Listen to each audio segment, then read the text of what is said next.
get citizens' ideas, citizens' concepts, and citizens' points of view on how we can stop the bloodshed. And we are also looking at human life really do matters.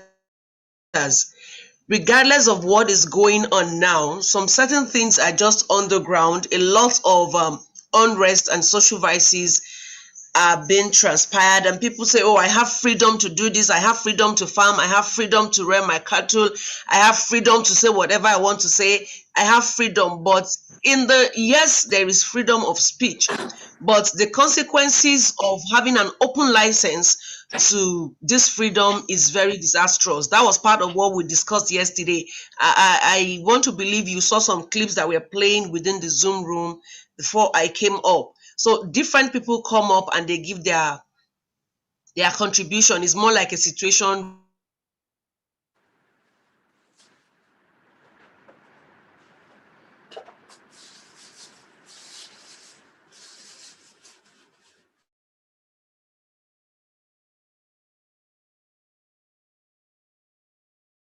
opportunity. Professor Garba was on his way. I see that my internet is not stable, but can you hear me, sir?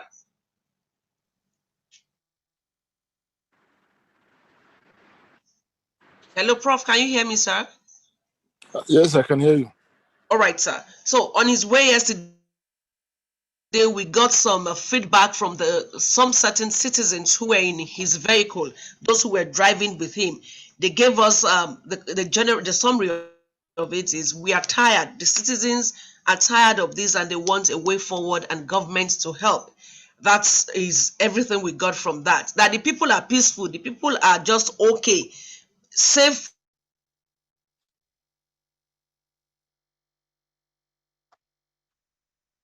And then we also got into the street yesterday and we had some views from people that are of the opinion that we need job. If the youths, a lot of people, the idle mind Is the devil's workshop. So there is need to create employment. So different people give their different points of views.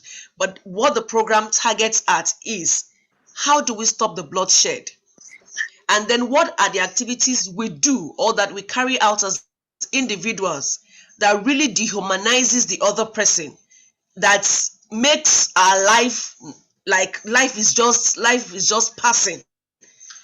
Both in whichever way, different people have their different opinions. And I made mention of it, that you might not carry a sword, you might not carry a gun, you might not carry a dagger, but with the words of your mouth, bloods can roll, heads can roll. With just one singular action on social media, all of this can. these cattle and farmers and sorry sir, herders and farmers clashes. Some people are like, the basic problem, the generation, the origin is the fact that education is not available to both the farmers and both the herders. When people are well educated, they understand some certain things. Sorry, network is off. Okay, they understand some certain things, and then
up with things from their head. So, Prof, sir, I guess I've been able to communicate.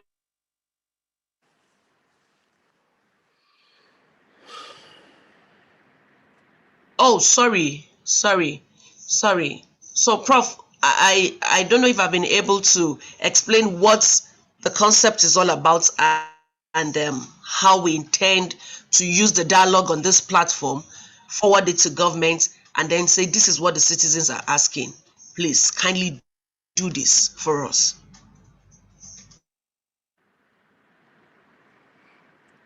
Well, can you hear me? Hello, can you hear me? Yes, Prof, sir. Yes, Prof, Can I you? can hear you, sir. Okay. Uh, what I'm going to say is that we must identify the causes of Prof, friction. sorry. Prof, sorry, please, let me cut you a bit. We would like you to activate your video because this is actually streaming live on YouTube. And then, like we have been playing other people's clips, when any other person comes into the meeting room, we can also play your clips. So if you can activate your video, fine. But if you don't want to activate your video, we will have no choice than to go ahead. Thank you very much, Prof. Thank you, sir. Go ahead, Prof, sir. Can you see me now? The video is Yes, I activated. can see you. I can see you, sir. You are Okay, in white. good. Yes. Yes, I can see you. Okay. What I'm trying to say is that we have to identify the source of bloodshed. And uh, one very important issue is the herdsmen versus the farmers. We know this very well.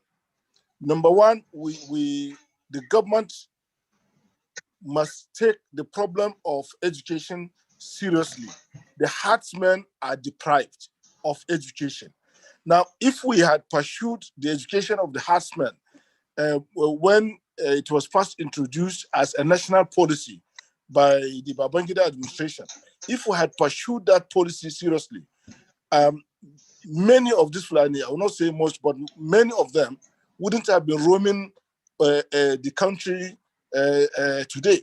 They wouldn't have been roaming all over the country today. At least many of them will have become, they will have settled in some parts of the country instead of moving their cattle across farmlands from the north to the south, creating a lot of problems. So I think this aspect, we must consider the fact that the Fulani are actually deprived of education, all forms of education, whether it is religious education, which is more or less traditional and cheap, uh, uh, informal, or it is the formal education. So when the nomadic education was introduced by the Babangida administration, successive governments have failed to take it seriously. Beyond paying lip service to the education of the nomads. That is the first thing I think we must consider. When people are living in the bush, in the forest, with trees and wild animals, I mean, you don't expect them to start thinking and behaving like people who are residing in the city and receiving education and socializing with other people. So I think that's where we missed the direction when we either are treating the education of the herdsmen with levity. We need to take that very seriously. Number two, I think now in the 21st century, um, we must admit the fact that open grazing is quite unnecessary and out of fashion with the realities of today, right? Open grazing, I think, should not be tolerated. We must try to address. We're not saying that the Fulani should abandon the cows, but I thought when the federal government came out with the idea of establishing Ruga, you know, there were a lot of uproar against it. Instead of people to sit down and say, okay, look, we should do it this way instead of this way. Any state, for example, in the South, I can understand the constraints of the southern part of the country. They don't have sufficient land. They may have the vegetation due to the rainfall, but they don't have the land. Land is a serious issue. Now, in the north, where land is not a serious issue as such, we have two-thirds. The north has two-thirds of the land in the country. Now, I think the federal government ought to have paid attention to the north, especially the source of this cattle. Adamawa, Borno, Katsina, Kano, and Kebbi, and all the rest of them, northeast and northwest. Now, some part of central, not central. Now, if, for example, these states had indicated seriousness and commitment towards the establishment of cattle ranch or ruga, as the federal government put it, I think that will have gone a long way in solving our problems. Instead of allowing Fulani to move their cattle from Kebbi to Port Harcourt, I mean, this is completely unrealistic, traversing the farmlands of people, destroying their farm products, preventing them from farming, clashing with the farmers. I mean, I think this will have been seriously addressed. This is one thing that I think we must go back to. The intention of the federal government to establish Ruga, yes, it's true that some states, particularly in the south, were opposed to it. But that doesn't mean that the baby should be thrown away with the bathwater. At least states in the north that are ready to accommodate such projects should be encouraged and supported by the federal government. And this shouldn't be a big deal for anybody in the south. If Kano says we want to establish Ruga, it should be assisted by the federal government. And probably some international funding or grants can be acquired to assist such things so that the Fulani can be settled in one place and they can enjoy the benefit of remaining in one place, receiving education and the support that they need for the upkeep of their cattle, right? Now, if such states that have Ruga want to supply, for example, states that do not have such Ruga, they can simply use modern facilities, cold room, fish from Lagos, from Port Harcourt.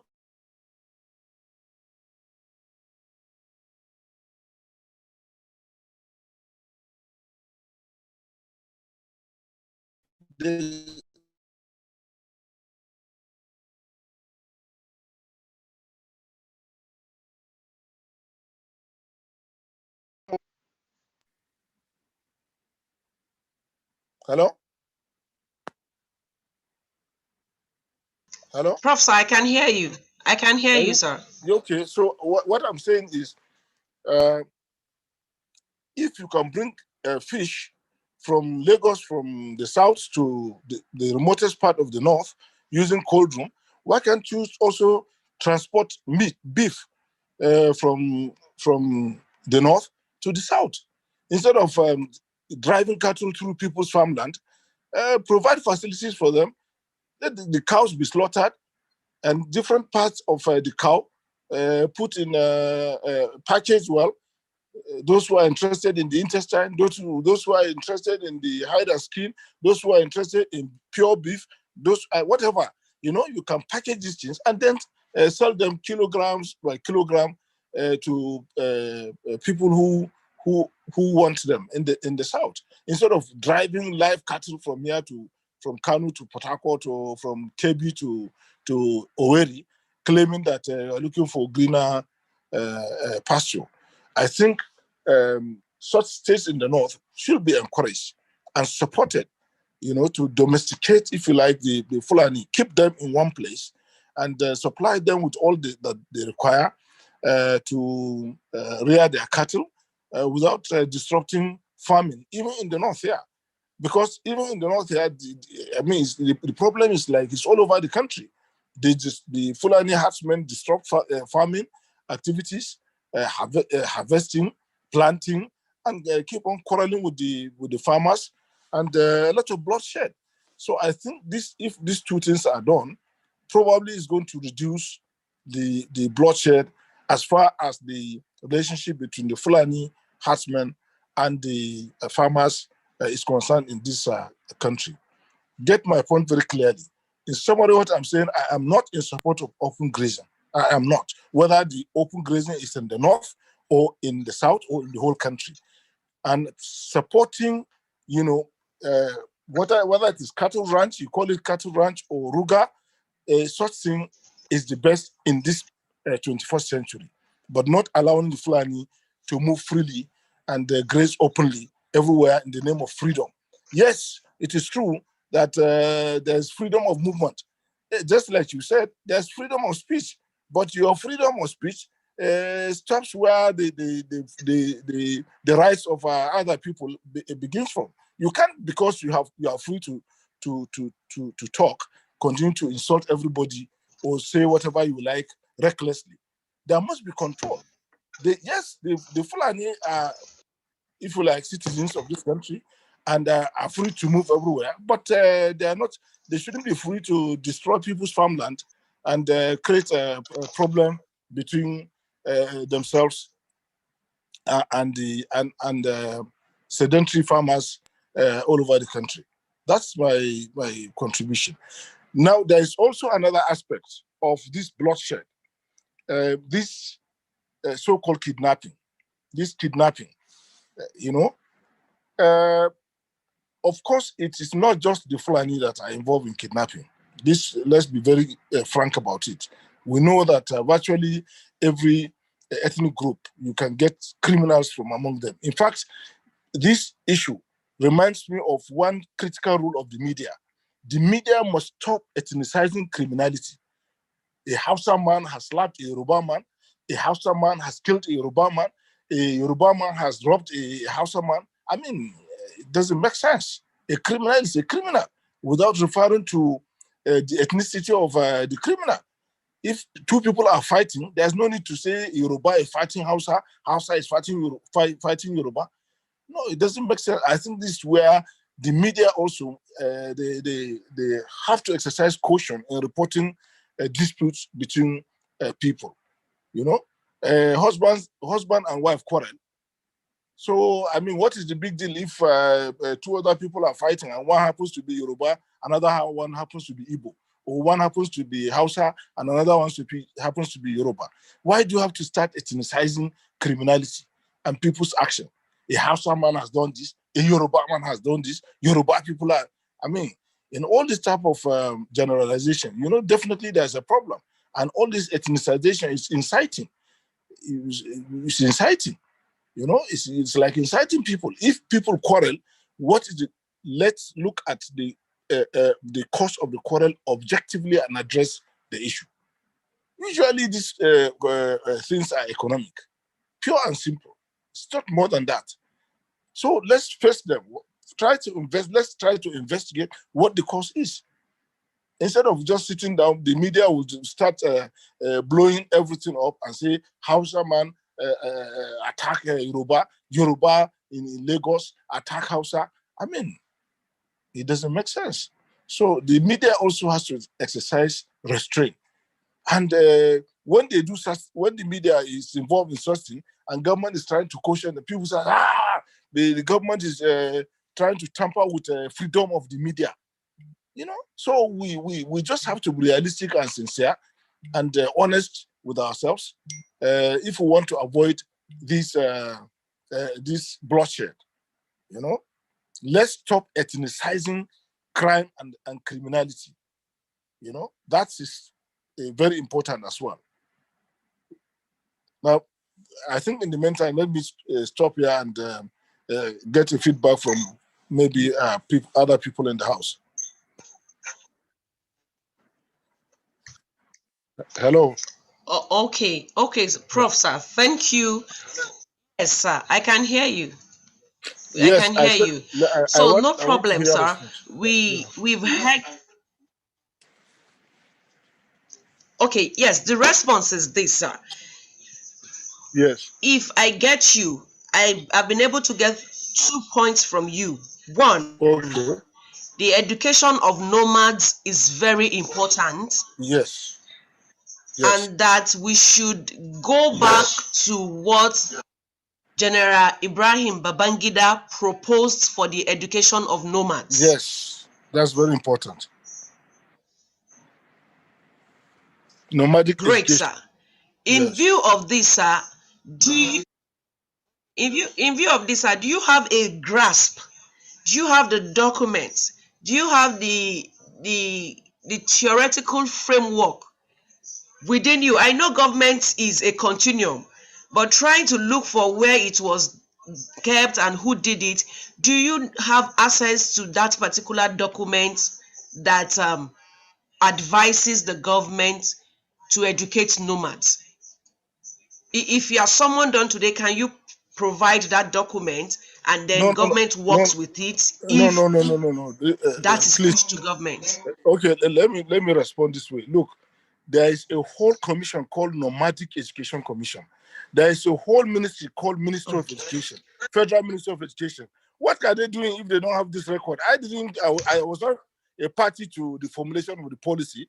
I'm only making reference to it. If there is a commission called Nomadic Education Commission, up till this time of this speaking that I'm speaking, such a commission exists. All the documents you are looking for, you will get them there. So all you need is to be faithful to the initial, concept of educating the nomad beyond giving it lip service. That is all I'm saying. I don't have the document, and I don't see any reason why I should have the document. But there is a whole commission called Nomadic Education Commission, and this commission is still in existence. What are they doing? This is it. Eh? This is the point. So it's not a question of having a document or bringing. I shouldn't be the one supplying government with document. The document is created. So if anybody needs such document, he or she should go to the Nomadic Education Commission, go to Federal Ministry of Education. If they don't have this record, the National Library also should have the record. These are things that should be. These are government documents. The government printers, they are there. So if anybody wants this document, I mean, they can easily access them. It is not. I don't think it is our own responsibility to begin to look for documents and give the document to government. So if we're going beyond our brief, I thought our brief is to try to aggregate the views of citizens on actions that should be taken by government, not for us to start bringing documents or regenerating new ideas as such. Okay, thank you, Prof. I like your response to that. Yes. Because it is not the citizens' responsibility to make those documents available. But with your conversation now, we have gotten the fact that if you want that document, go to the Ministry of Nomadic Commission, and also go to the Ministry of Education, period. So these two stakeholders should also be involved in this. That is what you are saying as a citizen. Exactly. That's what I'm saying.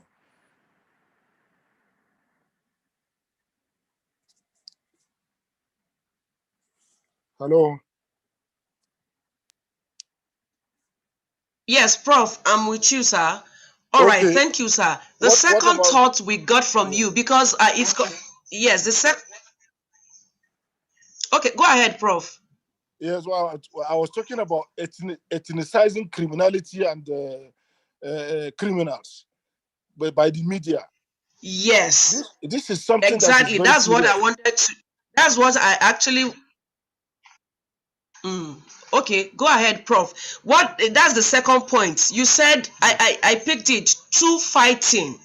If two Yes. people are fighting, it is two fighting. If a That's all. criminal has committed a crime, Yes. crime has been committed. So the media should stop blowing it out, okay, and stop ethnicizing it, sir. Exactly. So in view of this, sir, can you give us the consequences that the country has faced now and what the citizens can do? Because the media will remain the media. Because like we have said on this platform, investigative journalism has lost its platform, its basis, its fundamental. There are no investigative journalists anymore. We pick things from the social media, we pick things from hearsay, and nobody digs deep. So, sir, how do you think the media can work hard to stop or to completely wipe out this issue of wrong disinformation, misinformation, and underinformation, sir? Well, I think the conventional media, it's easier to handle this with the conventional media than with the social media, which you can hardly have control over. But with the conventional media, I think there are some etiquettes. You know, there are some code of conduct that ordinarily every reporter or journalist is expected to adhere to. There is some call for patriotism. I mean, it's like if you begin to ethnicize criminality or criminals, it's like you are inciting people to violence. You know, two people fought in Ibadan. One is Hausa, one is Yoruba. Why do you need to say Hausa, Yoruba? Why do you have to refer to their, ethnic background? Two people quarreled in Onitsha market. One is Hausa, one is Igbo. Why do you have to begin to ethnicize it? So I think with the conventional media, it is easy to hold them accountable. It is easy to hold such media houses accountable.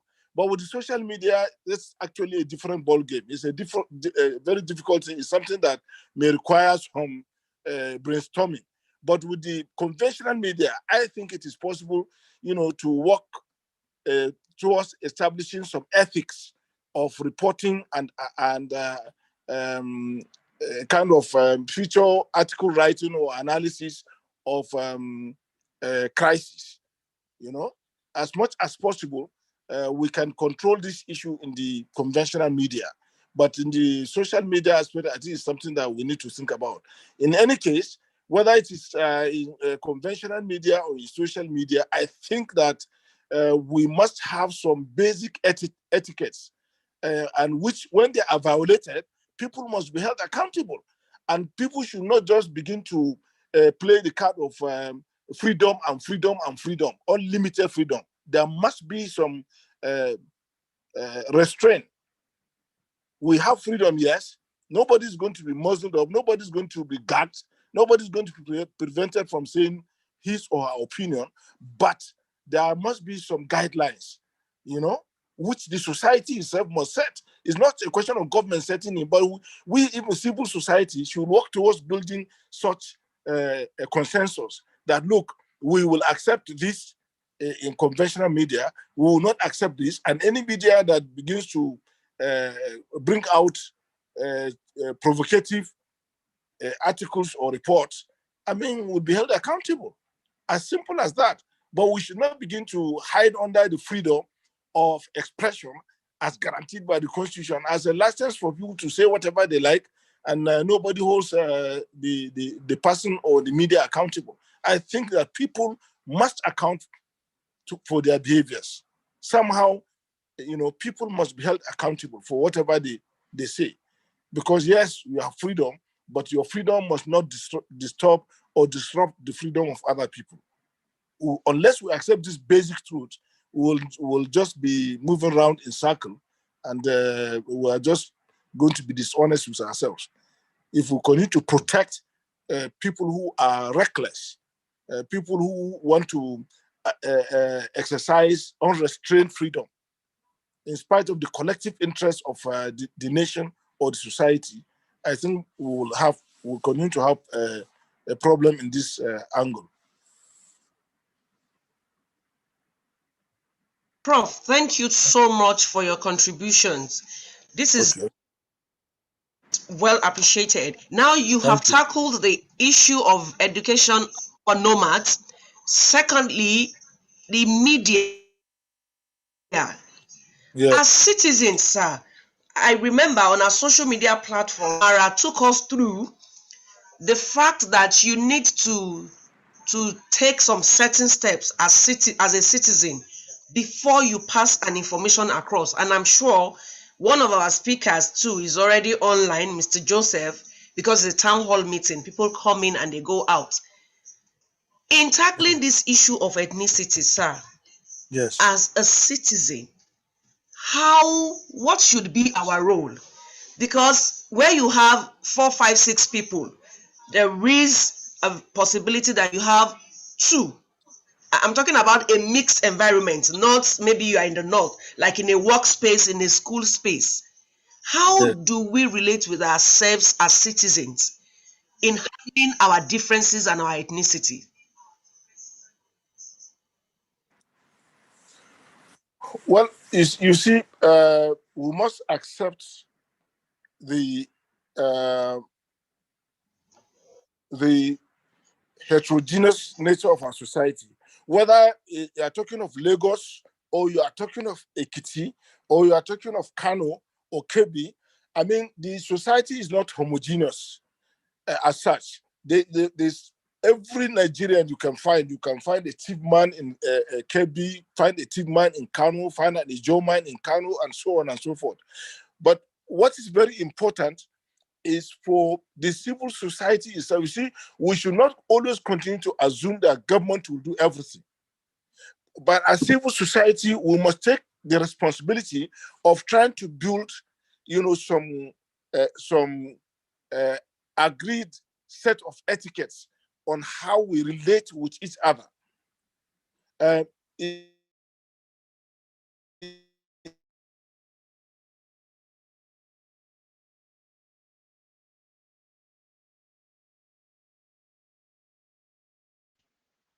Hello, hello. Yes, sir, I can hear you. Now, I can Yes. hear What? you. We lost you Okay. at some point. When I go to Sabongari Market in Kano, I see an Igbo man with his shop and a Hausa man with a table in front of the Igbo man shop, you know, selling his own little products, and the Igbo man assisting him. I mean, the kind of um, quarrel we see outside the informal economy, the kind of peace we see in the informal economy, we don't find it in the formal economy, in the formal society, you know. So I think we need to learn from uh, the informal sector, you know, because in the informal sector, it doesn't matter. You see, it doesn't matter whether the mechanizer man is a Hausa man or Igbo man. Everybody patronizes him. It doesn't matter who is selling what in the market. Everybody is looking for cheaper or moderate prices of commodities. And whoever is selling, a Hausa man can leave the shop of another Hausa man and go to that of an Igbo man. But in our own formal society, I think there's a lot of elitist struggle and competition, you know, for either position or for resources or whatever. So it's at the formal level that we need to improve our interactions and our um, day-to-day activities. I think we have a lot to learn. But the civil society, in my own opinion, has a very important role to play in building some consensus and some code of behavior or etiquette, interaction, and so on and so forth that is acceptable to the society. Because sometimes when you begin to rely on government, everything has to come from government. It's like from the top to the bottom instead of from the bottom to the top. And it's like government is dictating. People is acting, government is tampering with our freedom. Government even wants to tell us how to talk. Government wants to tell us how to write. That is against our freedom, and so on and so forth. But the civil society, if we can build a consensus, you know, in terms of etiquette on how we interact with each other, I think is not going to be a big deal. A lot of this crisis will be uh, uh, uh, abated, right? Uh, if you again, if you look at the boardrooms of banks and other big corporations, you know, there's no quarrel on the basis of ethnicity. These people sit down, they have their AGM, peaceful AGM with tea, coffee, wine, and the rest of them. They share their dividends, and nobody hears anything. No quarrel about this one is Igbo, this one is Yoruba, this one is that, this one is this, and so on. I mean, really, why all this thing, you know? But the the bottom line of what I'm saying is that the civil society group also have to, work towards, some consensus in terms of etiquette and interaction between the various people in the country. We don't have sharp tribal divisions or ethnic divisions in Nigeria, because you can easily find a Yoruba man marrying a Hausa girl. You can easily find a Hausa a man marrying a Yoruba. You can find a Hausa man even marrying Igbo. And I know several of these couples. A Hausa man marrying Igbo. So what is the big deal? We don't have that sharp division. And this thing is not written, the ethnic disposition of people is not written on their forehead or something like that. So we must find some objective way of relating with each other instead of this north, even all this north-south. These are artificial divides, I know a lot of Southerners who reside in the north. If you tell them to go back to the south today, it's like you are telling them to go and die, because they don't know the south. They live in the south. They were born in the north. They live in the north. They make and their livings in the north. They have their houses in the north. The same thing with northerners in the south. You find somebody in the south. He was born in the south, and he grew up there. He earns his living there. If you ask him to come to the north, it's like you are telling him to go and die. So what is the big deal about all these artificial divisions, or what social scientists call primordial divisions? Why do we have to make a big deal about it? I think we need to go beyond this this primordial division, this north-south. The north-south divide is not as objective as people are trying to portray it.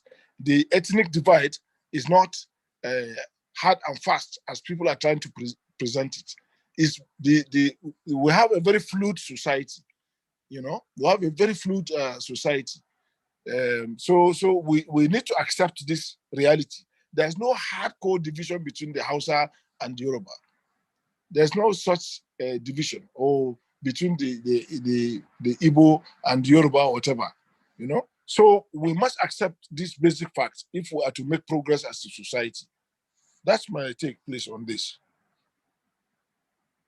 All right, sir. Thank you so much, Prof. I would like to inform the audience, those streaming on YouTube, and then the few people who are talking with us, that we've been speaking with Professor M.D.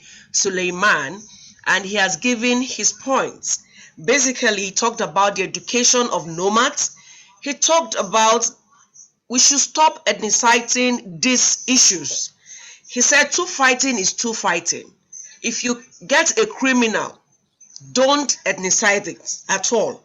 Don't say it's a Yoruba man. Crime is crime, and it should be dealt with as crime.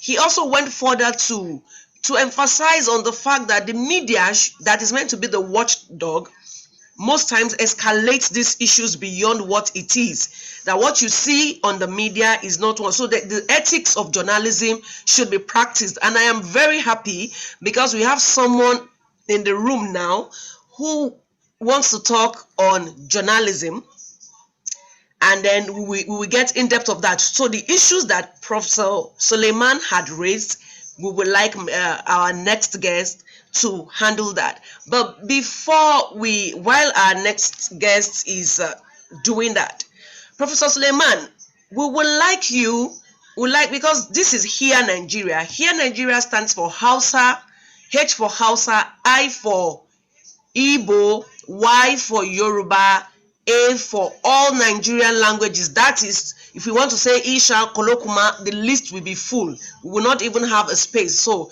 we stopped at that acronym. I would like to know, and I'm sure those streaming online and those within the meeting room, strictly for the speakers, will please come up to say, I don't know the language you speak, but I know they are listening. Sir, can you address us, Prof. Sir? Address the citizens, address Nigerians in your language. So first and foremost, tell us the language you want to speak. If you speak more than 2 or 3, I know there was a prof that spoke in Hausa, English, and Fulfulde. If you have more than one language, in summary, can you just communicate a word of peace, a word of encouragement, and a word of hope? And the role that a citizen needs to play in your language, sir. Prof.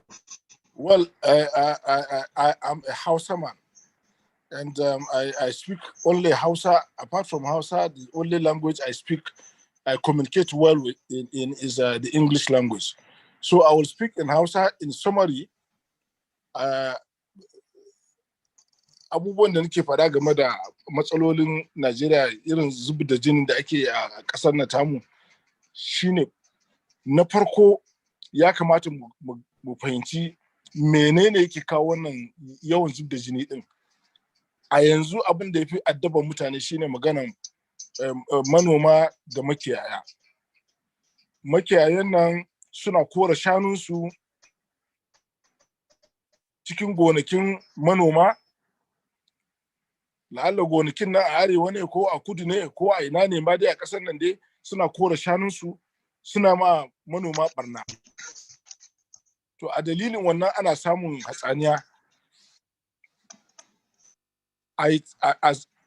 Either ko su makiyayan su kashe manoman, ko manoman su kashe makiyaya, ko su kashe musu shanu ko dabbobinsu dai, a samu a ta hatsaniya kala-kala. To ina ganin idan dai ana son a yi maganin wannan abu, to ya kamata makiyaya su zauna waje guda, a sama musu waje su zauna, a ilmantar da su, saboda babban abin da ke cutar da makiyaya a ƙasar nan shine rashin ilimi. Kowane irin ilimi ne, babu su da ilimi na addini, ba su da ilimi na zamani. To ilimi na zamanin nan, tun lokacin janar Babangida aka fito da tsari na ilmantar da makiyaya wanda ake kira nomadic education. To amma me ke faruwa? Kawai abu ne wanda dai kawai da sunan ana yi, amma dai ba wani ba alaman ya yi tasiri a kan makiyaya ɗin. To ya kamata a rungumi wannan tsari na ba makiyaya ilimi na zamani. Sannan kamar da ɗan gidan Malam Abubakar Gumi yake magana, makiyayan nan suna buƙatar ma ilimi na addini. Saboda duk mutumin da zai zauna a daji, daga shi sai namun daji sai bishiyoyi, ba yadda za a yi ya fahimci irin tsarin zamantakewa da ake ciki na zamani, har ya iya mutunta ko daraja rayukan jama'a akan rayukan dabbobinsa. Shi dabbobinsa kawai sani, da su yake mu'amala. To saboda haka ya kamata a ajiye su waje guda, a ilmantar da su. Wannan yana da muhimmanci kwarai da gaske. Sannan a tsarin zamantakewar mu na Najeriya, ya kamata mu fahimci cewa zancen wai kudu da arewa, akwai kudu akwai arewa, to amma ya kamata mu fahimci cewa a hautsine muke yanzu. In ka je Lagos, ka je wata unguwar, sai ka ɗauka a Kano kake, saboda Hausawa ne a wajen, suna rayuwarsu. Wani ma Bahaushe ne a Lagos, bai taɓa zuwa Kano ba, an haife shi a nan ya girma, nan ya sani, ne yake rayuwarsa. To saboda haka ya kamata mu mutunta juna, kan mu zauna mu dinga cewa wannan Bayarabe ne, wannan Bahaushe ne, wannan Inyamuri ne, wannan kaza. Wa'annan abubuwa din duk sai ka samu Bahaushe yana auren Inyamura, ko Bahaushe yana auren Bayarabiya. Ko saboda haka a kokarin da ake neman a nuna kamar akwai wani abu da wai Bahaushe daban, Inyamuri daban. Yes, haka din ne, to amma a hautsine ake, saboda auratayya da kuma irin zamantakewan da ake yi a manyan birane. Ko a Kano sai ka samu wannan gida Bahaushe ne a ciki, gidan da ke hannun dama Inyamuri ne, gidan da ke hannun hagu Bayarabe ne. Haka dai, haka zai aka samu mutane. So haka kuma suke wannan irin zaman da ake yi, haka za ka samu ko da a Sokoto ne ko a abin nan ne. Saboda haka an riga an zama ɗaya. Ya kamata mu yi haƙuri da juna, mu zauna mu san abin da yake damun mu. kuma duk lokacin da aka ce an samu hatsaniya tsakanin mutane biyu ko wasu ƙungiyoyi guda biyu, a 'yan jarida ya kamata su daina zuzuta wannan abu, a ce bahaushe ya mari inyamuri ko inyamuri ya mari bahaushe, ko kuma a'a a mai da abin kabilanci. Duk wanda ya laifi, idan mutane biyu suna rigima, to rigima suke yi, sai ya kamata dai a tsaya a fahimci me yasa suke rigima, amma ba a tsaya ana cewa a'a inyamuri ya mari bahaushe, a'a bahaushe ya mari inyamuri a Kano, ko kuma berebe ya mari bahaushe a Ibadan, ko haka da irin wannan abubuwa din. To ya kamata mu yi kokari mu fahimci, idan mutane suka yi laifi ko suka yi wani abu da ba daidai ba, to kawai sun aikata ba daidai ba, amma dai bai kamata a ringa cewa ana amfani da kabilansu ana yayyada abin da bai kamata ba. Don sadda aka samu rashin fahimta tsakanin mutane biyu, kokari za a sasanta, ba wai a ringa zuzuta abin ta fannin kabilanci ba, har waɗanda ba hannunsu a ciki, ba su ji ba su gani ba, su zama abin ya shafe su. To ya kamata dai a kiyaye. So in a nutshell, I think this is what I have to say in the Hausa language. So thank you. All right, thank you so much, Prof. Sir. That is Professor M.D. Suleiman in Kano. I know he's a professor in Bayero University, Kano, if I am not wrong. Prof, correct me if I am wrong, sir. You are right. Yes, you are correct. Yes, he's a professor. Thank you. And Prof, we will now go to our next participant. His name is, permit me to introduce Mr. Joseph Ibekwe. He will be able to answer some of the questions you raised concerning the media, and that is why we have a balance of both of you. Now, his discipline and his career, he's a leadership consultant and a journalist. He's located in Abuja, and then he will be speaking on leadership and journalism. Mr. Joseph Ibekwe, please, I would like you to unmute yourself and then also activate your video if you permit. Mr. Joseph, we are coming up to you now.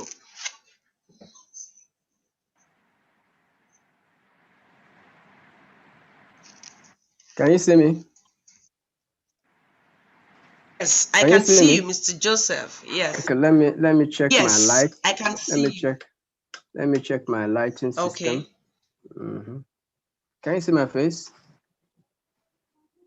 Yes, I can see your face. You have an open teeth. Thank you. You have an open teeth. I can see. Can see that the lighting in my room is okay. I almost forgot I was supposed to join you. I was doing something else. I had guests, but it's okay. I'm glad to be here. My name is Joseph. Yeah. All right. Thank you. Welcome to the program. And I'm sure you have a brief of it. And today is the third day for the Valentine edition. This program, like you know and has been written, you have the concept paper of it. It is basically to stop the bloodshed in Nigeria and then emphasize that human lives matter and every Nigerian life matters. We started a conversation with Prof, and I'm sure you've been in the room, you've gotten some messages from Prof. There is a point from your speech when you're done with your contributions and your presentation. I would like you to address this. Maybe possibly you may address it during your speech. Media to watch out for the information. We know people are disinformed, underinformed, or misinformed. And the media has played a major role in this. Two fighting is two fighting. A criminal is a criminal. We shouldn't have a situation where you say a Hausa man and a Yoruba man is fighting. That is Prof's point of view. But however, I would like to read this piece to you when you are done with your presentation so that we can have our interaction. But before that, Mr. Joseph Ibekwe, he is a leadership consultant and a journalist. The mic is over to you. Prof, thank you so very much for your very incisive presentation.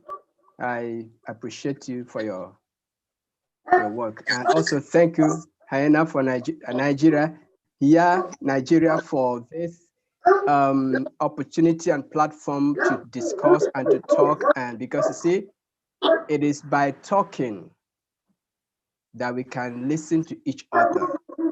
When we don't talk, we cannot discuss. And as long as we don't talk to each other, it becomes difficult for us to understand each other. The truth of the matter is that the challenge we have in Nigeria and almost all around the world is a challenge of leadership. It's a challenge of leadership at all levels. And most people don't understand that leadership is 80% communication and 20% action. Leadership is basically 80% communication and 20% action. Why is it 80% communication? Because it is a responsibility of leadership to create a vision, communicate the vision, and carry people along. It is a responsibility of leaders to talk to their people, assuage them, talk to them in the language they will understand, and prospectively communicate to them and tell them this is the way things are and this is the way things ought to be. Now, if you bring that into journalism practice, you discover that journalists report what leaders say first, before they begin to interpret what leaders say. Journalists, first of all, report what leaders say and what leaders do. So if the leaders are communicating right, appropriately, and effectively, you will discover that the journalists will report appropriately and effectively, all things being equal. However, all things are not equal. But first of all, leaders are not, our own leaders around the country are not communicating effectively. They are communicating based on their religious background. They are communicating based on their ethnic background. And this is what is creating the problem. It is easy to blame journalists. They have their own problem, but fundamentally, it is leadership challenge. If when a leader comes and says something is wrong, this is wrong, let's do something about it. The next thing will be that journalists go and report, the leader said, this thing is wrong, we must do something about it. And then the followers will also agree that because the leader said that this is wrong and there's something need to do about it, the followers will begin to act along that line. So when you see social issues going out of hand, it is because leaders are not communicating. They are either silent or they are speaking, but speaking purely either because of religious bias or ethnic bias. This is the fundamental problem that we have in our society. Because the followers, you see, as the leader, so the followers. If the leaders are given proper direction, you will see that the followers will go along that line. So that is why leadership and communication are intertwined. They are like love, as we are celebrating St. Valentine's Day today. You're wearing red and white. So leadership and communication is like red and white. Okay? So they join each other to create a beautiful hue. So when leaders communicate effectively, you will see that society moves towards stability. So that is just the point I want to make on that. Now, when it comes to the other people, as I said, most times we have the issue of perception in leadership. And that's what we call perception process, a perception formation process. You profile people. You talk about saying this is Igbo, this is Hausa, this is Yoruba, this is Fulani. It's profiling. And how do you profile people? We profile people based on their religion, their ethnicity, and their sex. First of all, when we profile people based on their ethnicity, their religion, you will discover that a problem has been created. Then we stereotype them. From stereotyping them, we stigmatize them. From stigmatizing them, we begin to create hatred. And that hatred will lead us to begin to take action to punish those people that we hate. This is the circle that we're going through in this country. We profile people because of their religion.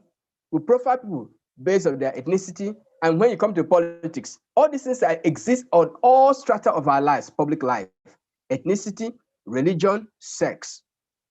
And people are stereotyped based on these things. And because of that stereotype, they're stigmatized. And that stigma leads to hatred. And hatred leads to people punishing each other for what they did and for what they did not do. So this is a challenge. Now, when I say leadership has a role to play, it is a responsibility of leadership to say everybody is a human being. Everybody is a human being. And we are all human beings. And that's what I call the human commonality spectrum. What does it mean? We all have flesh. We all have blood. We all breathe and we have needs.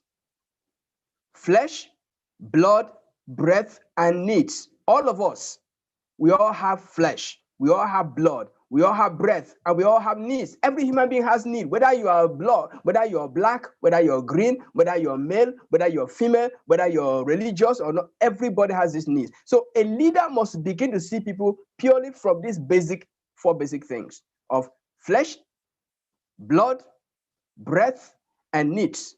So when a leader sees that, he will now move to the next level of human needs. What are those human needs? Every human being needs love. Every human being needs food. Every human being needs shelter. He needs appreciation. He needs air. He needs recognition. Every human being needs water. Every human being needs relationship. He needs safety. He needs association. He needs freedom. He needs economic freedom.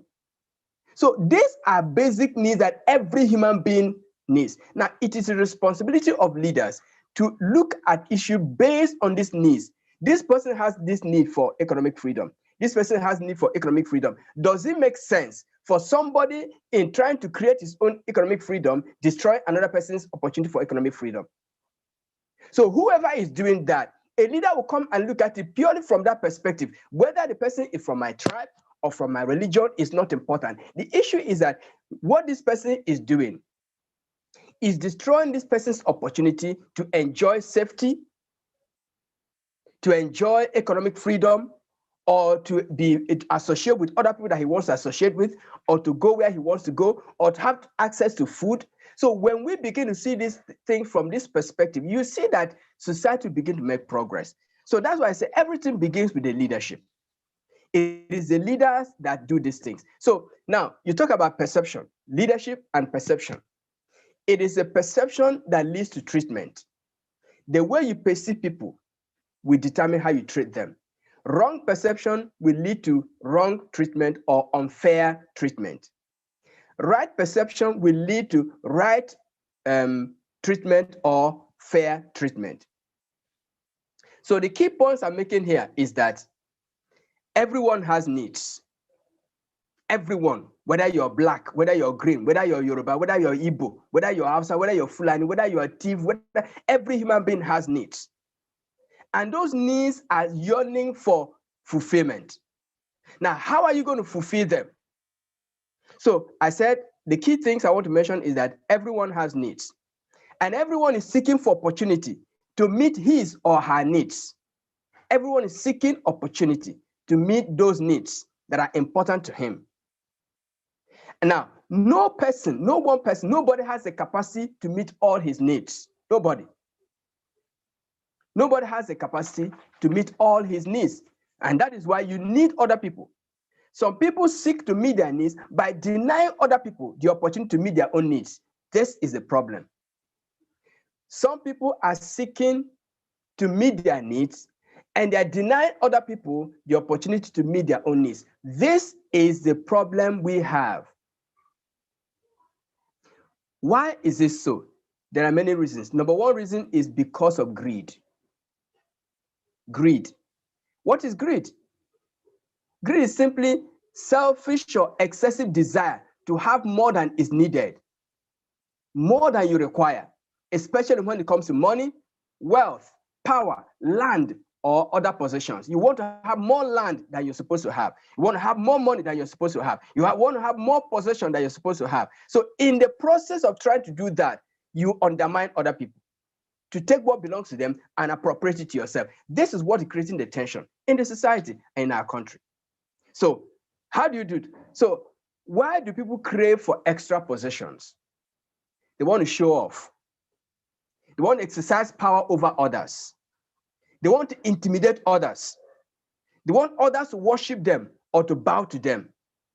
And they want others to depend on them for their survival. These are issues. These are issues. As I said in conclusion, every human being has flesh. He has blood. He has breath, and he has needs.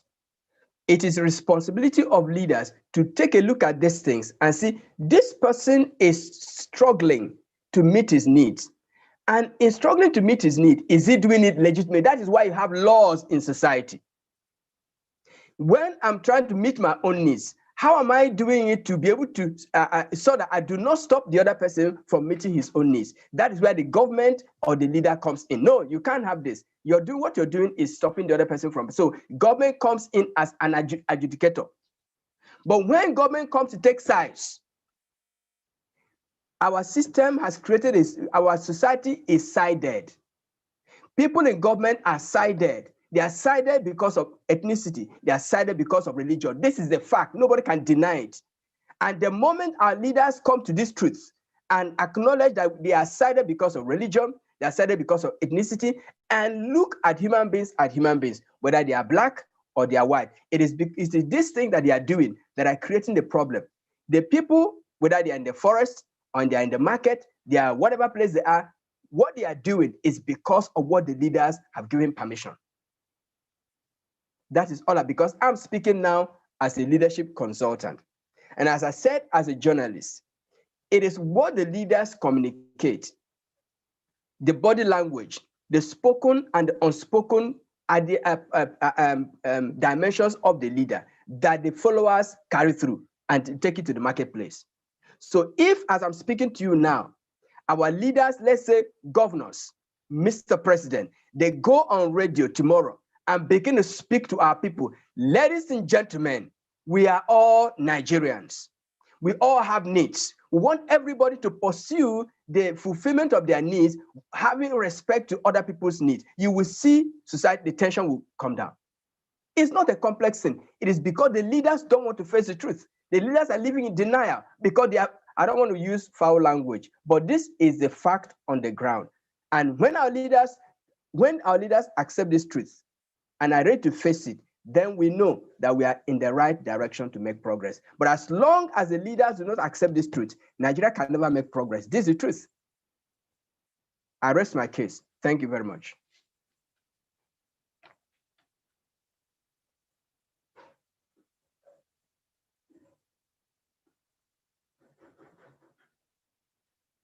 Okay, I guess our network is a bit, okay, it's back now. Mr. Joseph, can you hear me? Yes, I can hear you. Thank you so much. The missing link is the disconnect between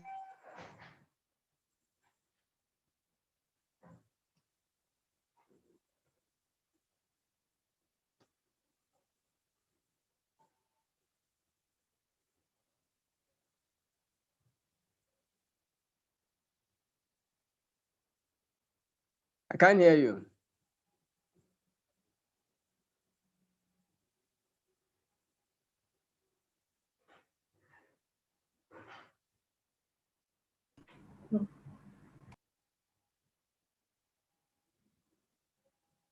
Unmute yourself. Can you hear me now?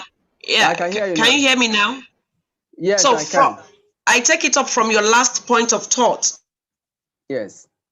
That the missing link is the disconnect between the leaders and the followers. Yes. Okay. If there is a missing link between the leaders, before I summarize what you've said in a bit so that we can have the interaction. You said the major problem of Nigeria is challenge of leadership. Yes. One.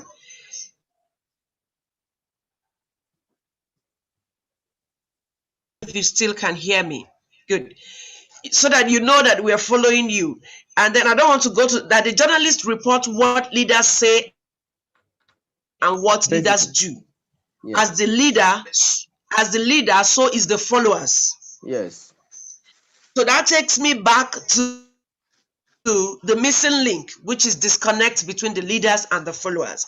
Finally, the summary of your presentation is that every human being has flesh, has blood, needs bread, and we all have needs. Breath. Breath. Yes. Not bread. Okay, breath. Yes. Breath. Okay. Yes. Every human being has breath. And then you went further to say, I'm just trying to recap for those of us on social media and for the next speaker that just joined us. You went further to buttress your point that every human being has needs. But there is a problem because some people deny other people their needs to satisfy their own needs. Yes. Meaning that A has a need, B has a need, but B decides to deny A of his or her needs to satisfy B's need. That's it. Good, sir. And then every human being is seeking opportunity to meet their needs. Yeah. So, in all of this, sir, I will pick the first point. In the crisis going on within Nigeria, can you please narrow the points down where A has the need or A is existing and then B decides to deny, vice versa? I want to put this explanation to you, Mr. Joseph. Yes. I am a civil servant. Yes. I retire. I am still going to that missing link between the leaders and the followers. I am a civil servant. I am retired. My pensions are not paid me. My gratuity are not paid me. That is one. Number two, I am a student. I've gone through school processes. I don't have a job. That leaves me in either I take, let's leave the point loose. Finally, yesterday during our street conversation with people on the street, a laborer said something. He said when some of the rich, not all, when some of the rich engage such laborers to do one or two things for them, that they don't pay them. So we should please beg the rich to pay them their labor. Mr. Joseph, fill in the missing line. So if you refuse to pay me my labor, because human beings are diverse, we have the good, the bad, and the ugly. Anything could happen between that space of you not paying the man his labor. If it's the ugly or the bad, something else could come up. So, sir, in all of your analysis, I've been able to summarize it for the few people that will be speaking that have joined. Where is the missing link? And where is the responsibility of citizens in stopping the bloodshed and knowing that every human life matters and every Nigerian life matters? Breaking it down. Then your next conversation will be what Professor Suleiman had raised in terms of reports on media, that media has actually not been helping. Yes, we know the media reports what the leaders want them to say. That is agreed. But where is the place of investigative journalism and professionalism and the ability to know that what you say out has the capacity to either destroy or build? Over to you, Mr. Joseph, sir. Thank you. Thank you very much, ma'am. The missing link is in leadership. The missing link is in leadership. Whether you are a director general in an organization, you have government every month, you have your what you call allocation.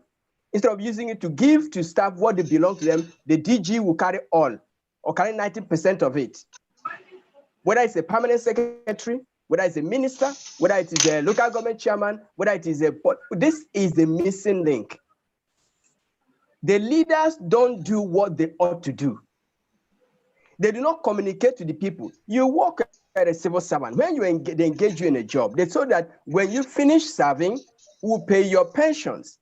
And when you finish, government borrows your money to go and do business. When you finish, they will not give you your money. They will tell you stories. Government is lying. And government is nobody. Government is a human being. So leaders are lying to us. So are deceiving the people. So that's why I say I don't want to sound as if I'm trying to be combative. So No, this Prof. is the Professor Gambari, the one you sent a message to. Am I on? Can I go ahead? So this is the missing link is in leadership. As I said, the problem that is going around this country, the killings, the destruction of lives and property, whether they are Fulani, whether they are Igbo, whether they are Hausa, whether they are thief, the issue is this. Human life is human life. Human life is important anywhere because every human being has blood.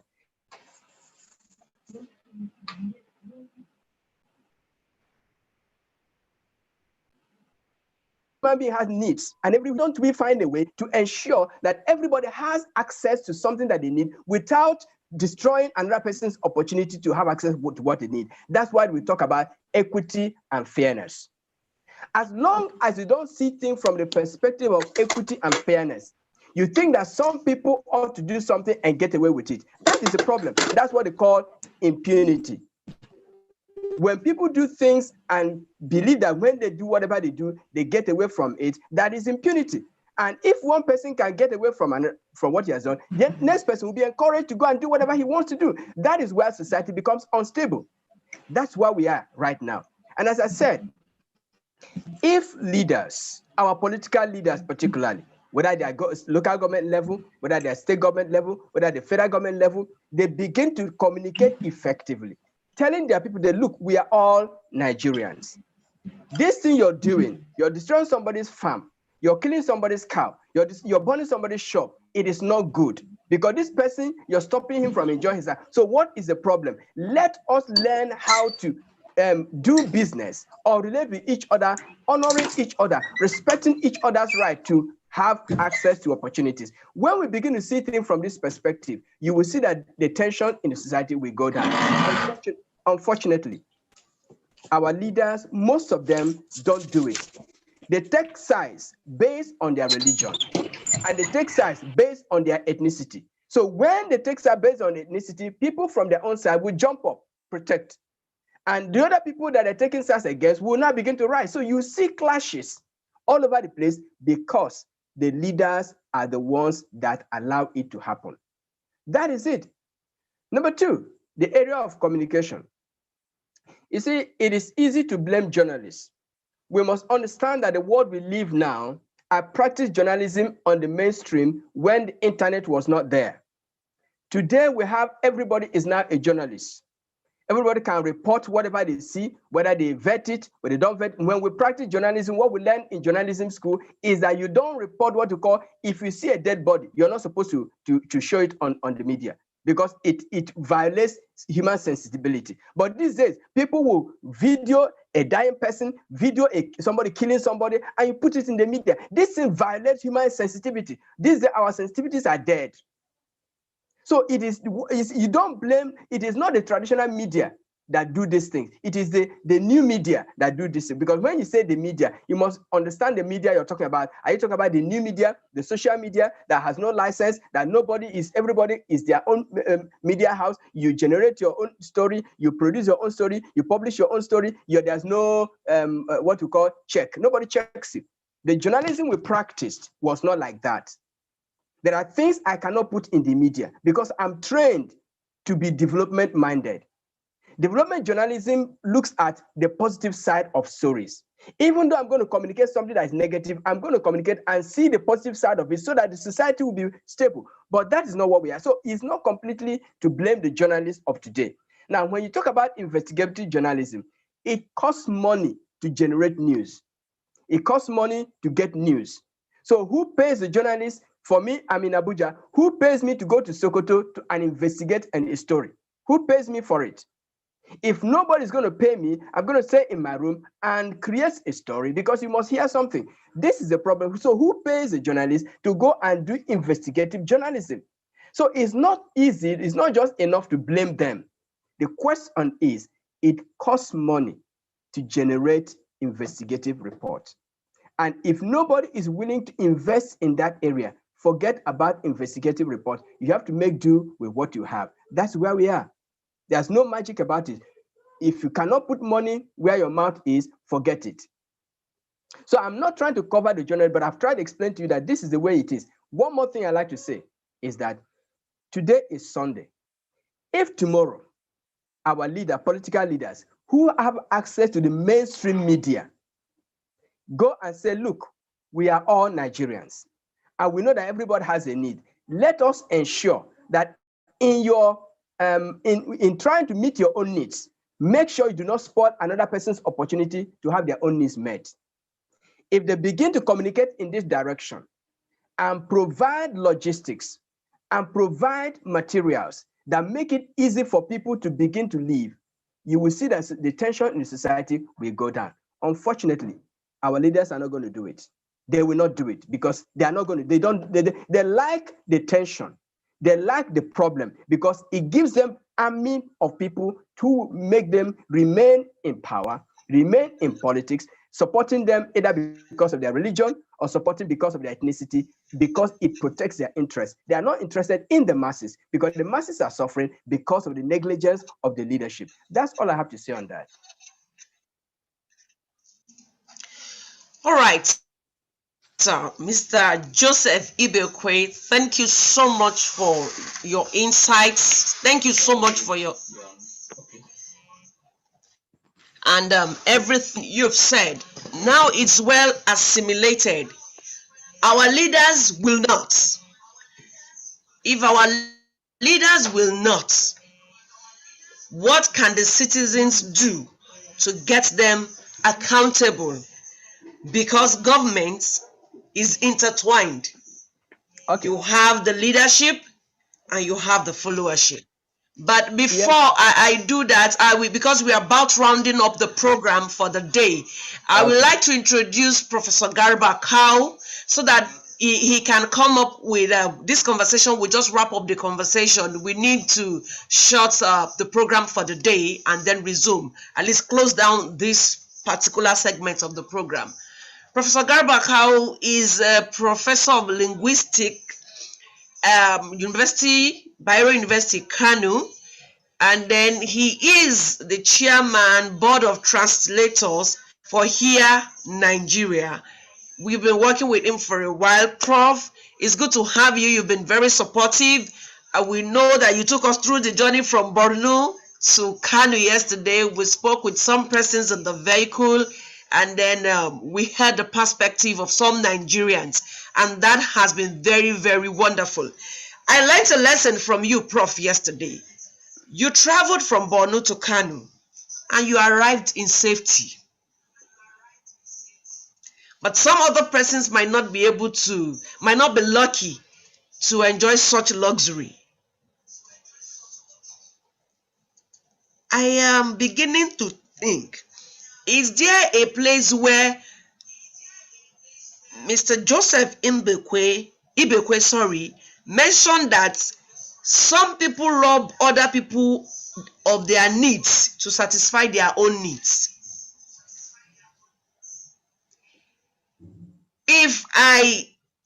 The issues, a lot of people have said things on this program, and I'm relating the mindset of people. A guy said, if my parents who have not been paid, a pensioner who fell and died because he was trying to get his pension, what message are you passing to such a child from a man that just died? What if it takes to criminality? That is what the society has created. Mm-hmm. Now, a laborer who works with a rich man, and at the end of the day, he expects to be paid his wages. The rich man decides not to pay him his wages so that he can become rich and cheat the laborer. There is a vacuum in space. That laborer could go to an extent to say, oh, I know he's on that road. I want to get my money, even more than that. In stopping the bloodshed, and human lives matter, every Nigerian life matters. As citizens, sir, Prof, and Mr. Joseph Inbekwe, in the next 10 to let's say 10 minutes, this analogy as we round, what do you think we can do? Finally, Madam Ronti, day before yesterday, said, I can show love when I see a child who is hungry and I give him food. We then ask why. She said, because if I'm eating the food and I don't give the child, and the child is hungry and looking at me, the child will come back and hurt me to collect the food so that he or she can eat. So the way you can show love and protect yourself is while you are eating and you see there's a hungry child, you eat, you give that child. You eat, you give that child. In such a way, you can build love. And Professor Suleiman said, Hausa, that in Kanu, you will see a Hausa house, Yoruba house, Igbo house. In the market, you will see a Hausa man, Igbo, Delta man doing businesses. Sir, telling our citizens in all of this analogy that I have made, what are the points that you can use to further buttress and tell Nigerians that some of these things are the disconnect that leads to bloodshed? We've heard a lot of security reports. So over to you, Mr. Joseph, you react, and then Prof will now also buttress, also speak to us. That will be one. And then finally, Mr. Joseph, from your name, I know you're an Igbo person, and I don't know if you speak other languages. You will now finally advise Nigerians on the need to sheath the sword and take the peace, stop the drums of war, and flag off the rainbows of peace. And then Prof too, he has done that in Fulfulde, he has done that in Hausa. I wouldn't know if he still has other messages to do. Over to you, Mr. Joseph. After Mr. Joseph, we come to Prof. Then we'll go back to Mr. Joseph on his language, peace, and we round up the program. I hope Thank I'll be able you. to speak my language well. Okay, the thing is that you talk about what citizens can do. That's what we call public citizenship. How to move citizens from moving citizens from private citizens to public citizens. I wrote a book. One of my last books is The Quest for Political Leadership: How Individuals Become Public Citizens. Individuals must become public citizens. How? They must begin to be interested in what is happening around them. And they're not going to be interested just for their sake, but because of their neighbor. They don't want to be interested in what is happening around, how what is happening is affecting their neighbor or hurting their neighbor, and seeing how they can mitigate it. How to move from being private citizens to become public citizens. Individuals have to move from that, and it is the way to go. Now, when I say leadership, what I'm saying is that sometimes it is political leadership, religious leadership, and tribal leadership. These are the three people who are creating problems for us. Because every one of us either go to listen to a traditional leader, or a religious leader, or a political leader. These are the people who tell us what we do. So if the leaders begin to communicate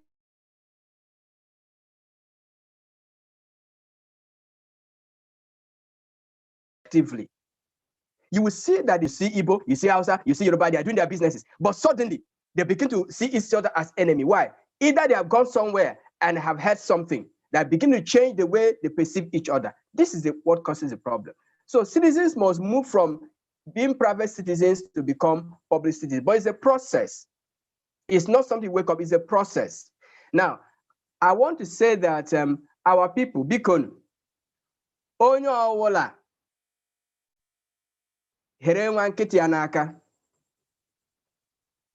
let us be our brother's keeper. Onyo awola, uronwanne ibia. We are all Nigerians. Onye sigi naga onye Nigeria, si ani unwa for. You are a citizen, you are born citizen. mara ihe ị ga-eme to protect your neighbor. Ma iwu nwoke, ma iwu nwanyị, whether you are a man or a woman, protect your neighbor. Your neighbor has need. Ihe ọbụla ị ga-eme ka ọ dịrị ya na mma, mee ya. With the hope that onye ahụ ga-emekwe nke ga-adị gị mma. That is the way it is. If we see ourselves as brothers and sisters, ọ ga-adịrị anyị na mma. So, m na-asị onye ọbụla, biko ebe ọbụla ị nọ, here nwa nkịta gị n'aka, mepekwa anya gị, open your eyes and be your neighbor's keeper. It shall be well with all of us. Thank you. Thank you so much, Mr. Joseph Ibekwe. He had really spoken. One take home: stop being a private citizen and become a public citizen. Move from private ship, like DG Michael Mary, the former DG NOA, said 2 days ago when he was on the program. He said now we have walls all over our houses. Our fences are so high that the other person cannot see. So move from being a private citizen to a public citizen. Thank you so much. We'll go to Professor Garba now so that he gives us his thoughts, and then if he has to address Nigerians again in Fulfulde or in Hausa, you go ahead so that we wrap up the program for the day. Good evening, everybody. I hope you can hear me. Is it loud and clear? Good evening. Very good. Clear and loud. I'm sorry to come very late. I am sorry for missing all the good deeds you did before my coming. For the past 2 days, I think I've been very busy. I just came back from a journey where I went to see my daughters in a boarding school. What interests me most was when I was coming back, we stopped over somewhere to take some cold drinks. And the person we went to, the first shop we went to was an Igbo lady who was selling drugs. And I could feel right inside me, supposing, for instance, something nasty happened here and people want to attack this lady, what would be left with her? And this is precisely what is happening in our society today. An evil person will plan something and other people will just hijack it and execute it. I think what is important for Nigerians is that feeling that Nigeria is our mother. Anybody who lives in Nigeria is a child of this great country called Nigeria. Now, if you kill your fellow brother, your fellow sister, what are you showing? Some years back, particularly 3 or 4 years back, when South African xenophobia was being publicized almost everywhere, you talk about Nigerians being killed in South Africa. Nigerians being killed in South Africa. What came to my mind then was, what about the killings that is going on in Nigeria? If a Nigerian feels bad for the people that are being killed far away from Nigeria, what is their feelings about people killing each other in the country? Now, people outside Nigeria know precisely this is what is happening. How would Nigerians be respected? I think it is high time Nigerians realize that whatever we do among ourselves would always show itself outside the country. If Nigerians are projected within Nigeria as bad people, when they go out, they will definitely be projected as bad people. So what I would want to emphasize is, let us try to imbibe what we may call justice. Let us be just in whatever we do. That feeling that somebody is closer to you because you belong to the same local government, or you belong to the same state, or you belong to the same local government. Remember, we have several marriages of people who do not belong to even the same country. What would you do about that? We have marriages that are established outside local governments. I know of societies in Southern Zaria where people within the same local government or the same, what you may call clan, they don't marry each other. What they do is that they go outside to marry. And I think this is the epitome of unity. So we should begin to look at ourselves as people that can stay together even without this ethnic identity, this political identity, or this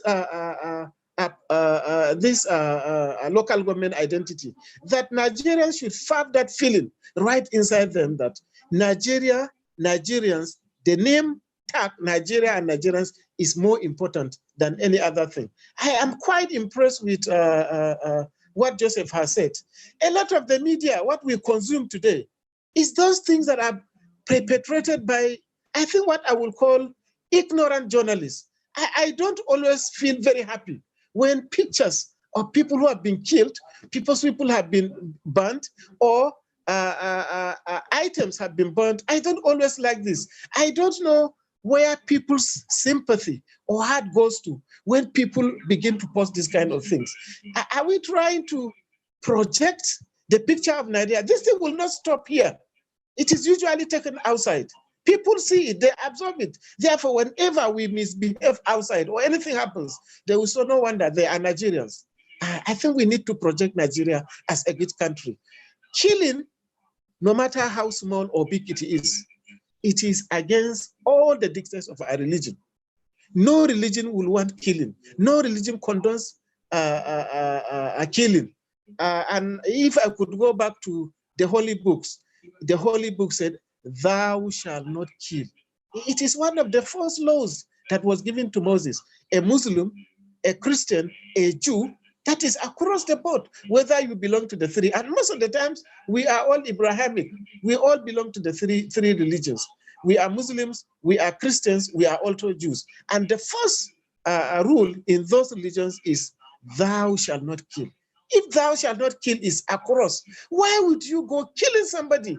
You know, this lack of, I don't know, the inhumanity in us, it's like it is overtaking even our animal behavior. In fact, even in the case of animals, why would you kill an animal that has not done anything to you? But if it's also a person, you decide to kill the animal. What has an animal got to do with you? Human beings. Let us be human. Let us try to be human. And the rights of other people, let them be given their own rights. Our government should treat its citizens as citizens. The rich person who has employed people as an employer, please treat your fellow human beings as fellow human beings. You know that if you are rich, you did not become rich because you were born with riches. People have labored for you in order to get rich. Those people that have labored for you are the architects of your wealth. Therefore, if you don't pay them what they are supposed to get, know that one day you will collapse. We have had cases of people who were extremely rich and today they have nothing in their hands. And moreover, if you are rich and you decided to cheat your fellow your laborers or your workers, you are not going anywhere with the money you have. Your house, your children, the mansions you have built, the series of cars you have, the aeroplanes you have bought. Once you die, you leave them there. If you are probably too rich and you feel you can't go directly to the ground, remember that you still have to be buried. If you are buried, how many people will live to see you? In the next 4 or 5 generations, people must have forgotten about you completely. Why don't you become human? Let us become human beings. Human beings are people who are interested in the future of humanity. The future of humanity is that we become one as we grow. And another interesting thing that Nigerians need to do is, let us begin to understand that Nigeria is supposed to be cementing itself. That a person from the north, when he goes to the south, is supposed to end up as a southerner. The person from the south, when he comes to the north, is supposed to end up as a southerner. Let me give you an example of the Fulani, for instance. The Fulani have their origins right from Senegal. When you get to Senegal, they are there. And a lot of them do not even claim that they have another home other than Senegal. Those in Mauritania, they say they are Mauritanians and they don't have any country other than Mauritania. Those in Mali are Malians. They don't claim any country other than that. Therefore, Nigerians, the Fulani in Nigeria, who goes to the south, for instance, either to the southwest or south out, that is where they will end up finally. They don't think of themselves returning to the north to live. And that is why even one of them dies, nobody cares to take them back. So we should have that feeling that we are finally trying to bring ourselves together, rearrange ourselves, restructure ourselves so that a northerner, is a northerner in the south is likely going to be an Igbo man. A southerner in the north is likely going to be a Hausa man, for instance, since Hausa is the largest language. Let us begin to imbibe that we are not permanently going to live as permanent people. No society ever lives permanently. No society. There will never be a society. Just give a typical example. An Igbo man in the 900th century is not the same thing with an Igbo man of today. An Igbo man of today might be not exactly like Okonko.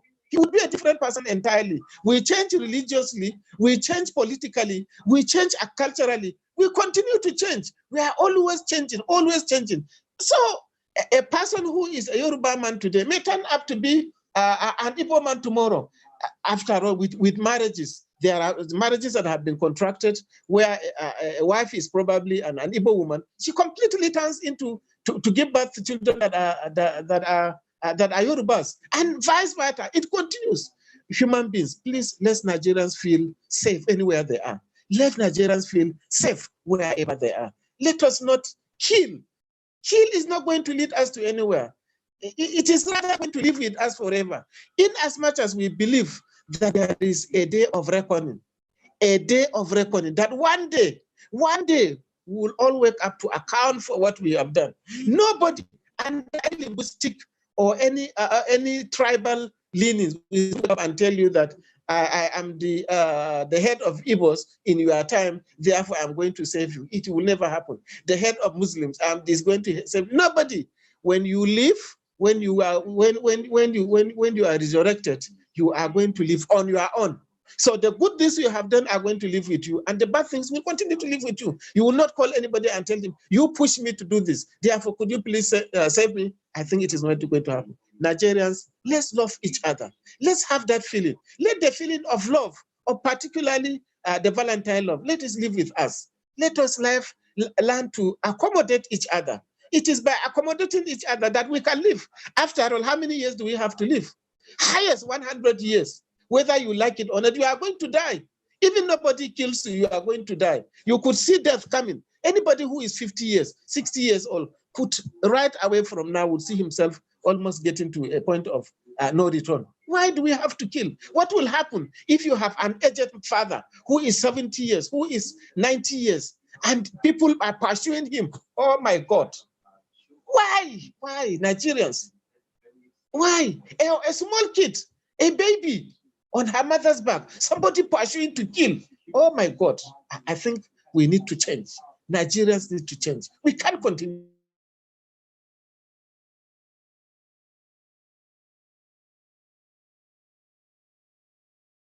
this way. Thank you very much. Wow. That is very passionate from Prof. This time around. We are all human beings. I can see Mr. Joseph raising his hand. I guess he still has a final thing to give to us, a final word before we call it a day. We are all human beings. Even if nobody comes after you to kill you, you will die one day. You will die one day. Death is inevitable. It says we should look beyond our community, look beyond. When you meet me, my name, Oluwadamilola S. Oni, is my name. That's all that matters. Don't ask if I am Yoruba, Hausa, or Igbo. No. And he said that Nigeria has a womb like a mother. We are all children from Nigeria. And Nigeria birthed all of us. So we are all from the same mother. We are all from the same womb. If we see ourselves that way, we will live that way. Thank you so much, Prof. Mr. Joseph, you raised your hand. You want to say something? Please go ahead and say that while we just take our national anthem and close the meeting. Yeah, just a short narrative. You see, Nigeria is a country that has laws. If, for instance, there are Igbo people in Ghana, they are Ghanaians, but the Igbo-speaking people, they are in Ghana.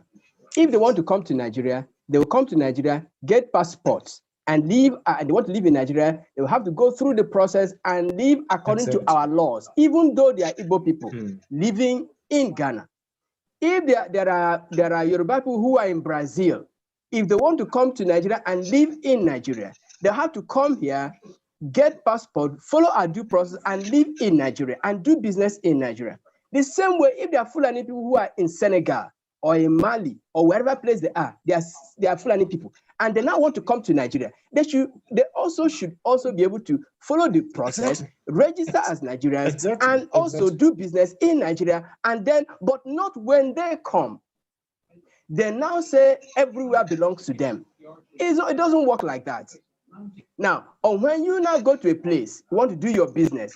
You want to do your business, like I said, everybody has needs. When you go to do business where people are already existing, find out how you can fit in, not to stop those people from doing their business because you want to do your business. So that is why there are laws. Countries have laws, societies have laws, communities have laws to receive people, to accommodate people.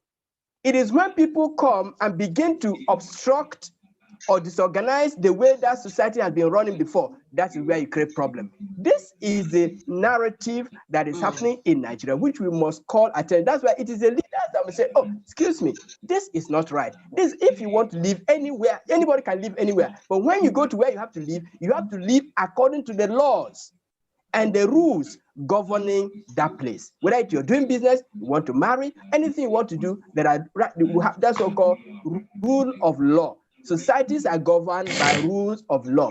If you don't observe the rules or the laws, you want to do whatever you want because you think everywhere belongs to you, that is the narrative that's creating the problem. And that's where I believe that our leaders need to be able to talk to the people, help the people to understand that anywhere you want to go, you can live anywhere, but you must live according to rules. You must live according to the laws that are prevalent in that area. That's just what I wanted to make clear in that area. Thank you very much.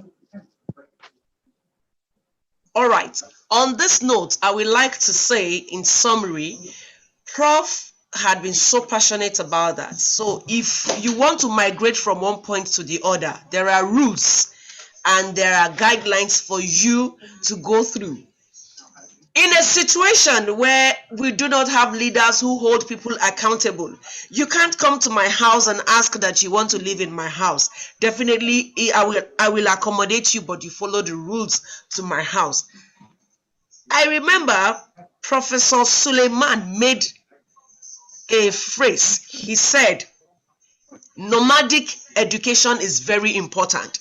The same way the farmers are meant to be educated. Can we say on a final note that we, the citizens and the government, needs to call for accountability so that things can be done in the right way, in the proper way? If there are structures, if the leadership has put institutions in place, I am sure the anarchy and the rivalries that we have today will not be there. When you know that before you got into this meeting, I'm sure you were in the waiting room, and it took the admin to go through that list to say, okay, yes, he's meant to be there, admit him. Any other person who is in the waiting room and you are not scheduled for today, definitely you will not be allowed in. So in other words, when you see a stranger, even in the north, I am not from the north, I found myself in the north. Can the northerners put me through and the procedures that I should go through? Are there things like that exist? If I found myself in the southwest, is there something that puts me through that these are the routes? They are not there. So if they are not there, as citizens, what do we do to make these things work? Somebody said there is need to number the cows. If the cows are numbered, if somebody rustles that cow, if it is numbered in Ondo State, if somebody rustles the cow to Kanu, you will know this is Ondo number. Somebody suggested that. And then he says, if some of our things have been properly institutionalized, we would not be going through this problem. So on this note again, we want to stop the bloodshed. Human lives matter. Every Nigerian lives matter. We all have our opinion. We have things that are burning in our hearts. But we need to come to a conversation table, a national dialogue, and a town hall meeting such like this, so that we will have the mindset of everybody. On this note, I want to say thank you so much to Mr. Joseph for your insights, for your thoughts. Thank you to Professor Garba for all the things you've said. And media and information literacy, we want to say thank you, because we know Mr. Joseph Ibekwe is from media and information literacy. We went through some of the things on social media. You missed out today, where we have the little banners like this, hate speech, stop it, speak but peace, make the news through, verify, think before you create, and so on and so forth. Timbuktu Studio, we want to say thank you for your support and your contributions, and everybody. On this note, if our speakers and our guests do not have any other thing to contribute, we will rise up and take the song of praise, the song of devotion, the song of commitment, which is the national anthem. Don't mind, the national anthem is mixed with a lot of language. That simplifies that. We might come with different tribes, different tongue, but we can sing in one voice, in one unity, despite our diversity. So please, wherever we find ourselves, can we just rise up in the studio and on Zoom as we take the national anthem? Okay, Mr. Joseph is back. Can we Okay, all Mr. just Joseph rise is up? back. Can we all just rise up? Sorry, there's an echo. There's an echo. Sorry, there's an echo. There's an echo. Okay. Okay, so it's a song of praise, it's a song of harmony, it's a song of unity for every one of us in Nigeria. So we will rise up in different songs in different times. Please, studio, can we have the national anthem? Thank you for your support. Thank you for your contribution. See you some other time. See you tomorrow. We are done with the Valentine edition. God bless you.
Speaking to another musician, Ariana, she's been nominated for a Grammy